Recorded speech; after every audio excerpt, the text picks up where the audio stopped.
Hi, everyone. Welcome to Lakshmi's Leadership Lounge.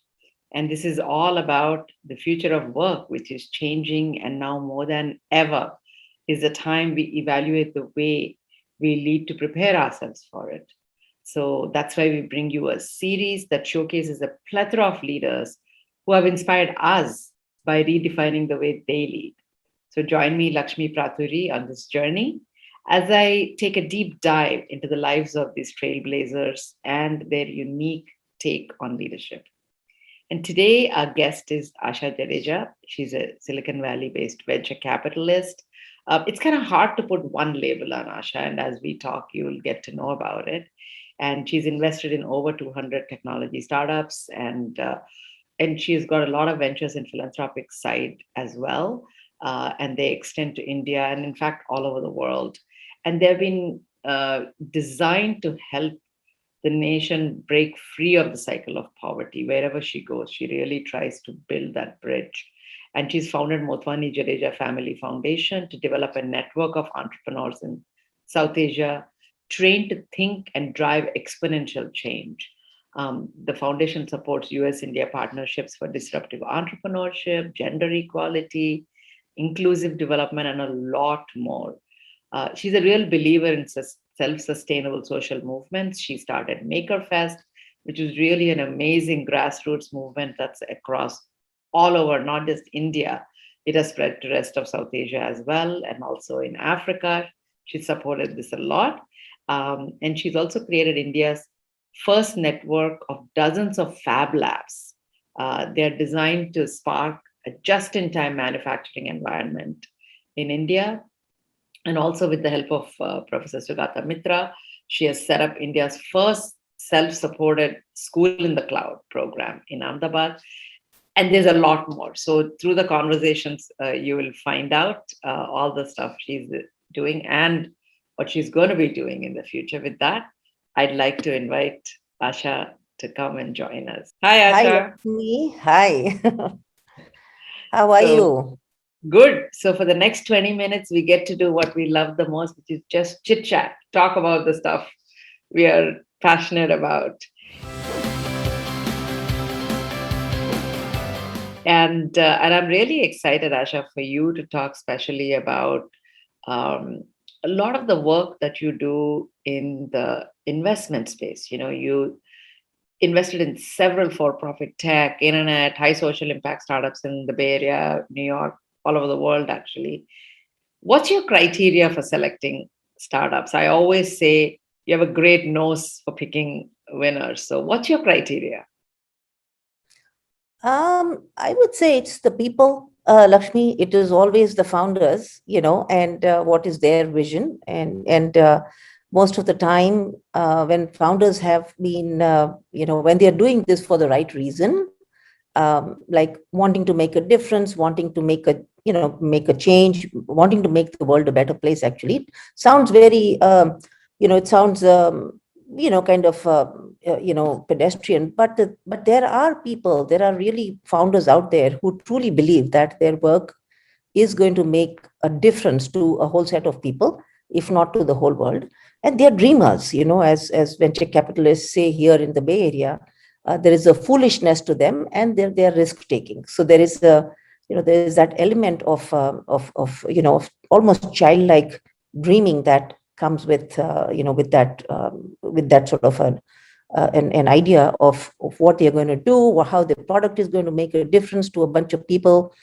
And I think, as you know, Lakshmi, for me, the first few startups that I saw personally, because of my husband Rajiv Motwani's work, was Google, where Larry, Sergey, Rajiv, and a bunch of people actually had this very simple idea that how do we make a difference in the world?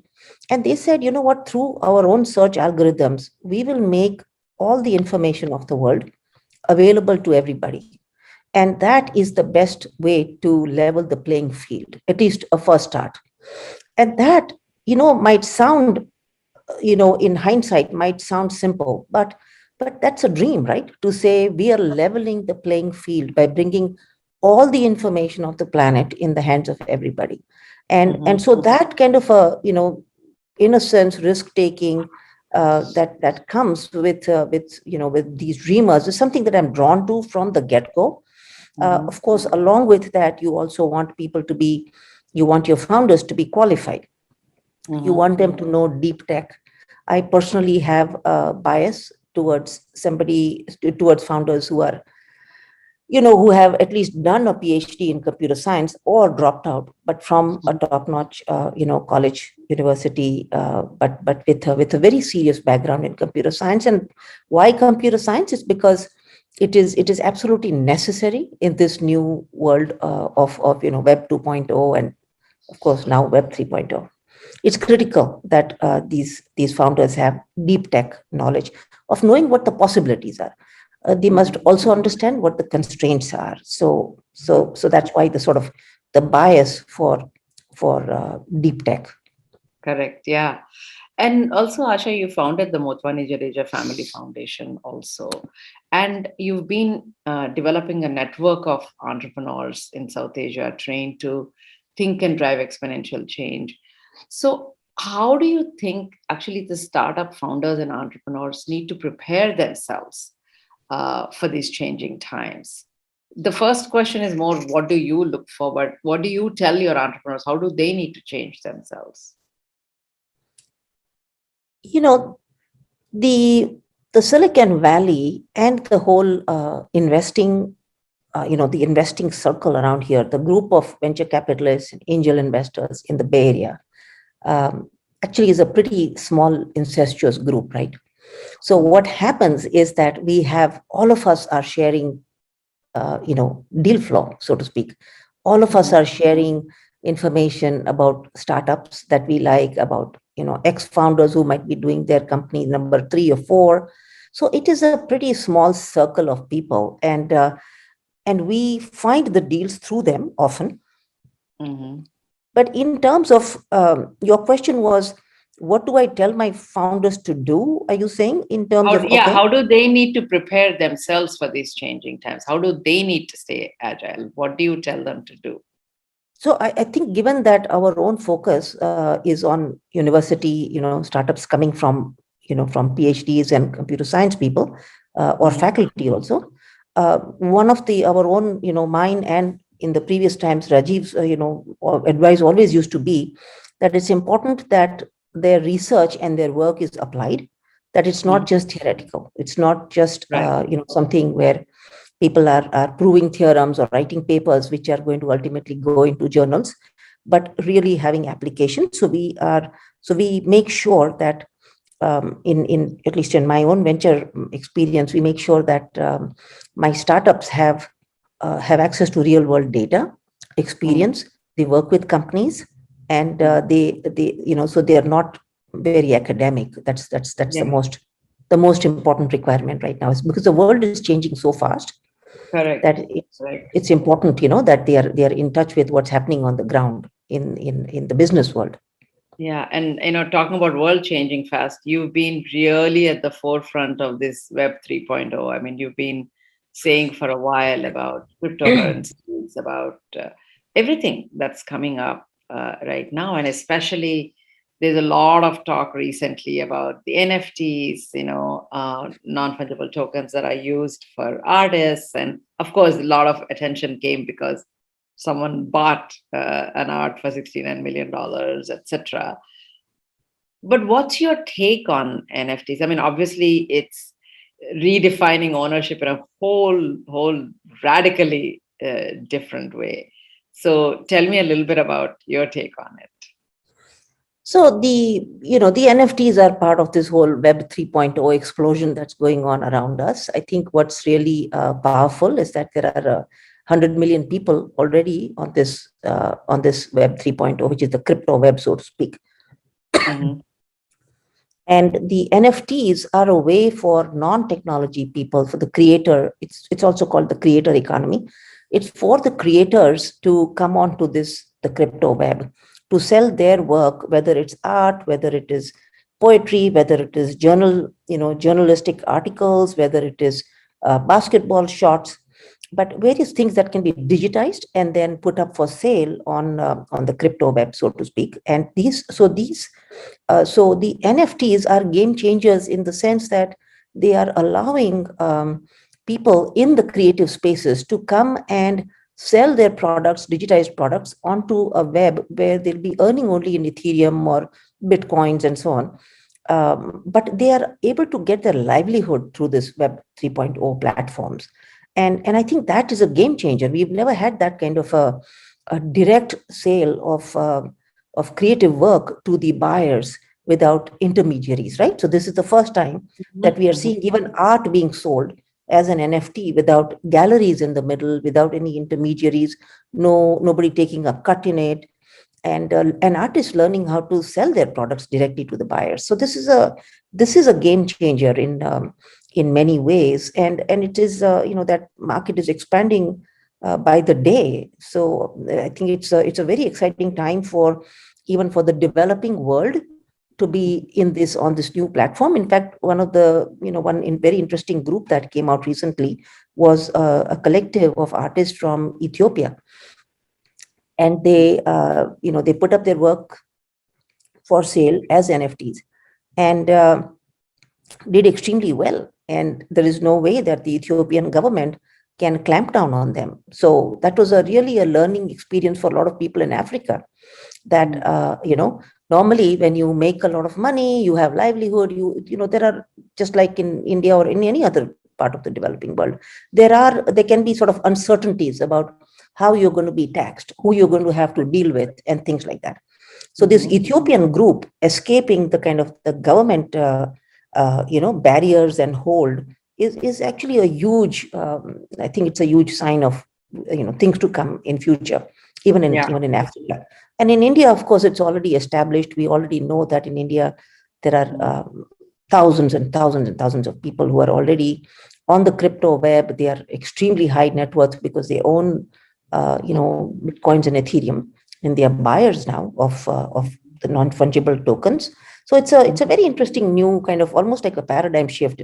People believe it's a civilizational shift that's going on, and I'm super excited about it. But I also am a little bit a little bit kind of reticent right now about investing too much in that space because it's still shaking out.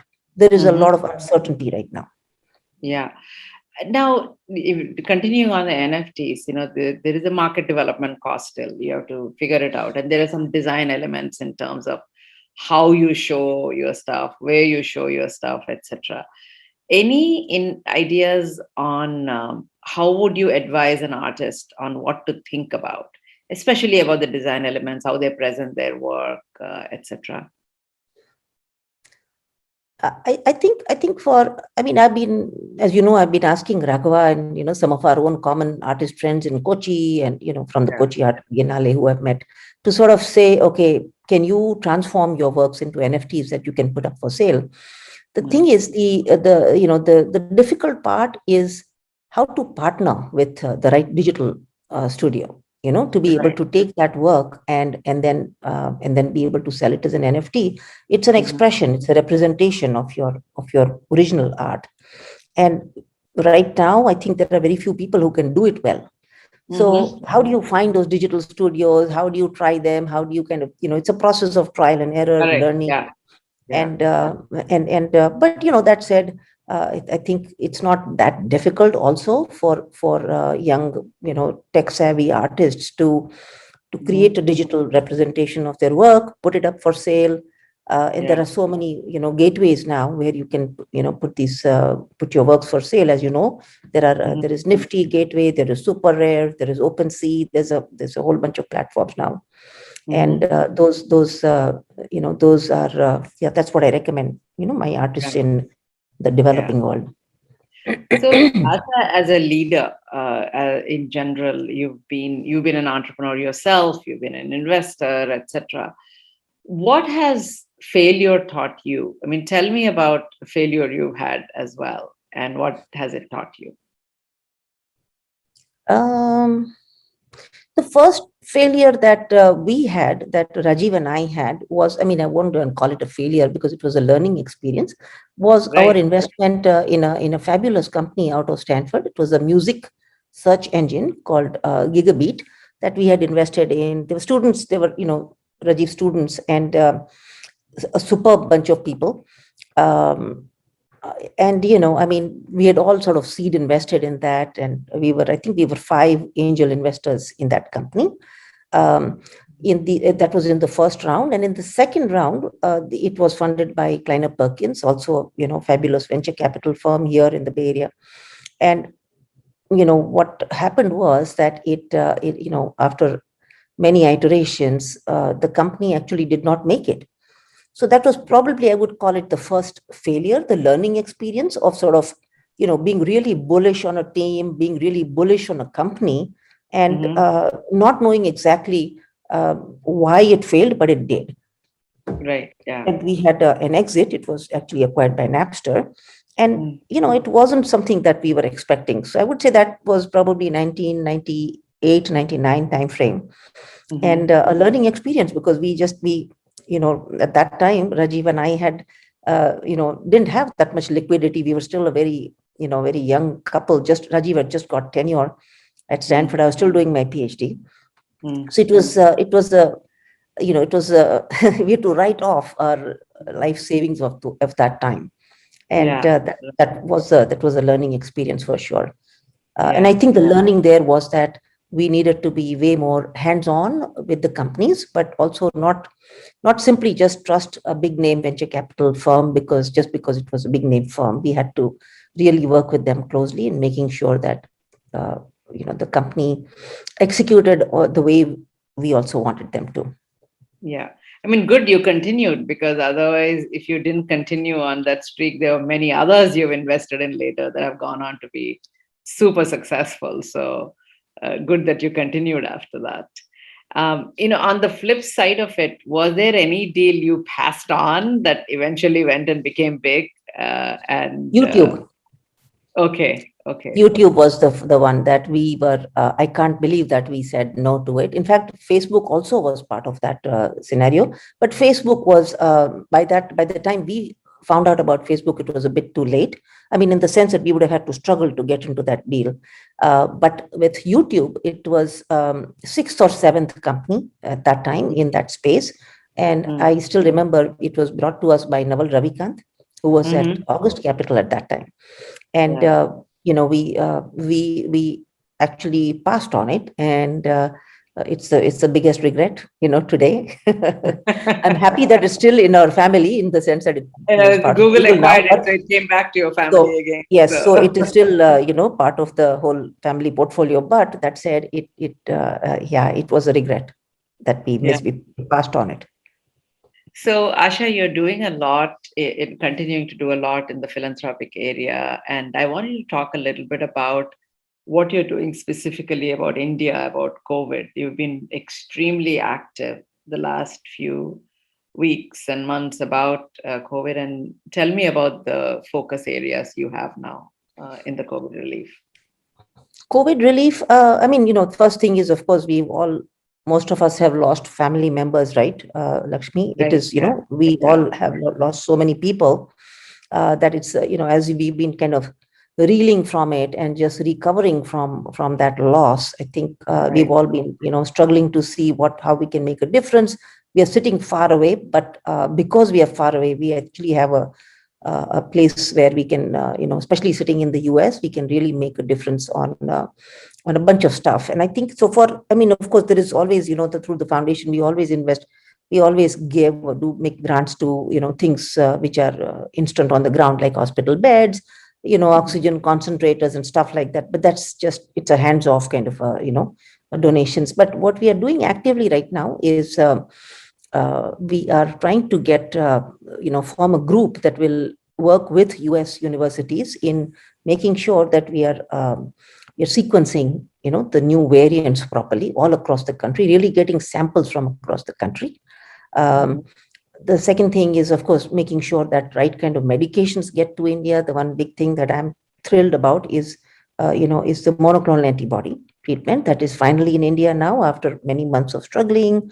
It's there now, and it's, people are coming out of the hospital, doing well, recovering well. Then we are also working on sort of, accelerating already nurse training programs, which are on the ground, which are doing well on the ground. We're working with AIMS on that. And the third is, just, helping Kailash Satyarthi's foundation to grow their own kind of work on the ground for helping kids that have lost parents in COVID.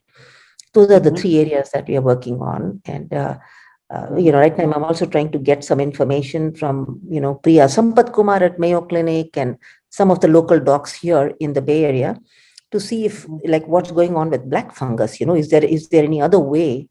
Are there standard treatments that one can come up with in sort of what's happening in India right now? Very difficult times. I know. And I really want to say that it's important that you're focusing on things that have a long-term repercussions, Asha, whether it's the nursing thing, which, it's going to be a continuous need that's going to come. It's not a one-off thing by this. And also the sequencing the DNA, which is extremely important for us to understand better. So with that, we go to the next section, which is about Stump Me If You Can. You can ask me any questions you want, a couple of questions, and then we'll get to wrap up with some really fun ideas. So it's your turn to be in the questioning chair now. Right. So Lakshmi, tell me, in terms of COVID relief, right? What is it? What are you guys doing at Inc. Foundation? What's happening in terms of, because you have so much, such a footprint, such a strong footprint in India with your fellows program and with your corporate partners and so on. What are the kind of things that you guys are doing in India? And I'm sure we'll, as we go forward, I'm sure we'll be collaborating on several. But tell me what you're working on right now.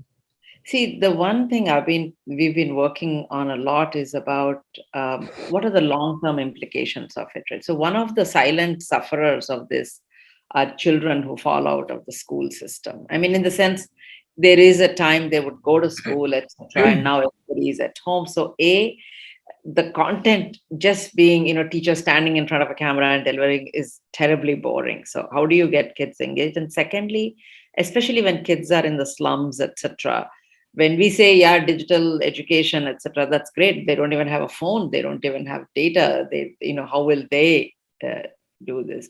So our effort has been, we've been doing this for the past few months, and we are really ramping it up now, of how do we get kids who are falling out of the system engaged? Because there is hundreds of millions of kids are going to fall out of the system, especially in the government schools and slum schools. So we already started a big program with Parikrama schools in Bangalore. So we have we've launched a India Youth Leadership Program, where we get them engaged in math and leadership, design thinking, entrepreneurship, etc.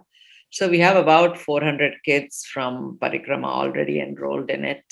And we've got some donation, a CSR donation through which we are doing it and getting them connected to schools, because the slum schools were doing great. And now all the kids have gone back to the slums, and how do you keep them in? That's been our focus. We decided whatever we do will be for the long term. I mean, this is something we'll do for the next 2-3 years. So that's been our big thing, is the India Youth Challenge, and getting government schools and slum schools kids back into school programs. So that's what we are focusing on. Yeah.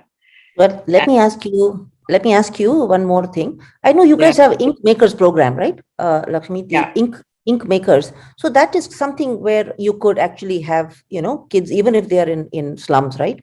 Yeah. To sort of start finding those who have a mindset of, kind of problem solving. Right? Yeah, actually, that's what they're doing. We're doing it all digitally. They're actually building huge models using mathematics, actually, not programming, but using mathematics. So they're all getting, there's a company called PolyUp we have partnered with. And it's an amazing program, because they're saying you don't even need to learn programming. If you know mathematics, you'll know how to build models. So they're kids building, hospitals, kids building watersheds, kids building all kinds of stuff. Actually, one of our kids is now in the programming group of Polyhub because he's found a bug in the system. So he's now programming with them and leading international groups, etc.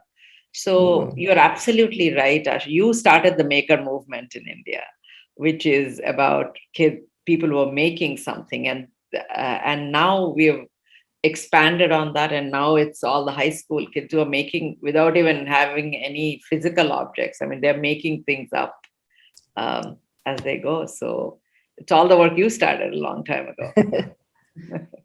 So with that, Asha, I really want to say one thing. Continuing on this, we have something called the ink tree seed, where we say that let's seed an idea here, because our conversation shouldn't end with this interview. We should continue the conversation and do things. And we have something called an ink tree seed. Would love to continue doing something with you after this conversation.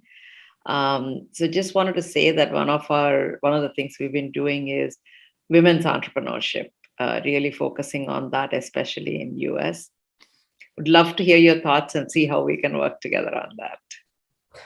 So we have, as you know, right, Lakshmi, that I'm supporting Thai women actually this year, 2021, and we are taking about 40 women from actually across the world to Dubai for GITEX.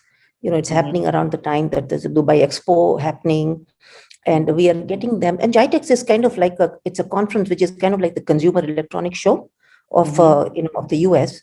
But it is probably has many more elements of software and other kind of entrepreneurship. So thousands of women are applying. The Thai global team is filtering out and picking 40 people, 40 women entrepreneurs, and taking them to GITEX. And so I was wondering if there's something you might be interested in. If you want to send us some candidates, right? That'd be the best way to And I'll be there. Of course, this is in October. I'll be in Dubai for this conference, just to handhold these women. We are going to have the Motwani Hub, where we'll be introducing them to various relevant parties there, and getting them getting them closer to an escape velocity.